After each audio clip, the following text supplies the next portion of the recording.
Jewellers తెలంగాణలో మొట్టమొదటి factory outlet మన కొత్తపేటలో ఫిబ్రవరి 14న గొప్ప శుభారంభం. డిప్యూటీ సీఎం భట్టి విక్రమార్క ఇంట్లో విషాదం నెలకొంది. ఆయన సోదరుడు మల్లు వెంకటేశ్వర్లు కన్నుమూశారు. గత కొంతకాలంగా అనారోగ్యంతో బాధపడుతూ హైదరాబాద్లోని ఓ ప్రైవేట్ ఆసుపత్రిలో చికిత్స పొందుతున్నారు.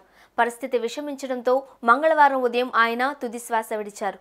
వెంకటేశ్వర్లు భౌతిక కాయాన్ని ఖమ్మం జిల్లా వైరాకు తరలించారు. ఆయుర్వేద వైద్యుడిగా పనిచేస్తున్న మల్లు వెంకటేశ్వర్లు గత కొంతకాలంగా కాలేయ సంబంధిత వ్యాధితో బాధపడుతున్నారు. హైదరాబాద్ గచ్చిబౌలిలోని ఓ ఆసుపత్రిలో చికిత్స పొందుతున్న ఆయనకు 3 రోజుల క్రితం గుండెపోటు వచ్చింది. దీంతో ఆయన ఆరోగ్యం క్షీణించి ఈ ఉదయం తుది శ్వాస వదిలారు. ఆయన వయసు 70 సంవత్సరాలు. సోదరుడి మరణంతో భట్టి విక్రమార్క మేడిగడ్డ పర్యటనను రద్దు చేసుకున్నారు. ఖమ్మం జిల్లాలో స్వగ్రామం స్నానాల లక్ష్మీపురంలో అంత్యక్రియలు జరగనున్నాయి. సోదరుడి మరణ వార్త తెలియగానే భట్టి విక్రమార్క తీవ్ర దిగ్భ్రాంతికి గురయ్యారు. హైదరాబాద్ నుండి వైరాకు బయలుదేరి వెళ్లారు.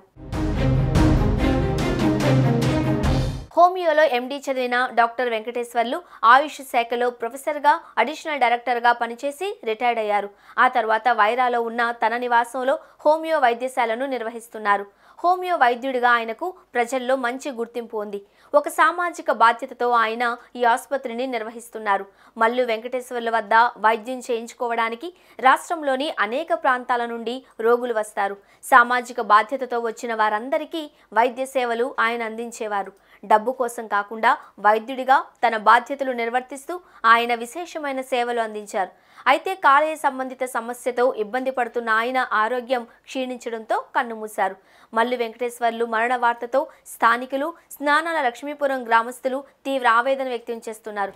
ఒక మంచి వైద్యుడిని కోల్పోయామని స్థానికులు చెబుతున్నారు.